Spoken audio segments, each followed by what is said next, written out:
இந்த சாஸில் பார்க்க போகிறது எக்ஸசைஸ் 3.19 இருக்கக்கூடிய 8th சம். என்ன கொடுத்துருக்காங்க கொஷின்லனா, இஃப் ஏன்னு சொல்லி ஒரு மேட்ரிக்ஸ் கொடுத்துருக்காங்க. காஸ் தீட்டா 0 0 காஸ் தீட்டா, பிங்கிறது சைன் தீட்டா 0 0 சைன் தீட்டான்னு கொடுத்துருக்காங்க.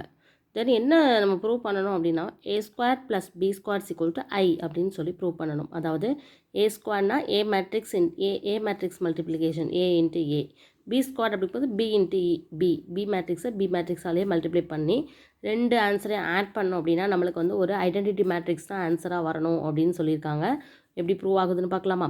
ஃபஸ்ட்டு ஏ ஸ்கொயர் கண்டுபிடிக்கிறதுக்கு ஏ மேட்ரிக்ஸாலே மல்டிப்ளை பண்ணுறோம். So cos theta into cos theta, cos square theta 0 into 0 0. Okay, அதே மாதிரி அடுத்த ரோ காலம் போது cos theta into 0 0 0 into cos theta 0 தான். 0 into cos theta 0, cos theta into 0 0 தான். 0 into 0 0 plus cos theta into cos theta cos square theta. So நம்மளுக்கு கிடச்சிருக்கிறது cos square theta 0 0 cos square theta. Same B square கண்டுபிடிக்கிறோம். ரெண்டு add பண்ணும்போது இந்த மாதிரி நம்மளுக்கு 1 0 0 1 அப்படின்னு சொல்லி ஐடென்டிட்டி மேட்ரிக்ஸ் கிடைக்கிது. ஓகேவா? ஸோ இந்த சம் இன்னும் டீட்டெயிலாக பார்க்கணும். இதே மாதிரி சம்மெல்லாம் நீங்கள் சால்வ் பண்ணணும்னு நினச்சிங்கன்னா மேக்ஸ் டியூப் சேனலை சப்ஸ்கிரைப் பண்ணி வச்சுக்கோங்க. 10th ஸ்டாண்டர்ட் சமச்சீர் மேக்ஸ் சப்ஜெக்டில் இருக்கக்கூடிய எக்ஸசைஸ் சம் எல்லாமே டீட்டெயிலாக பார்த்துட்ருக்கோம். தமிழ் அண்ட் இங்கிலீஷ் ரெண்டுலேயுமே பார்க்கலாம். Okay, thank you.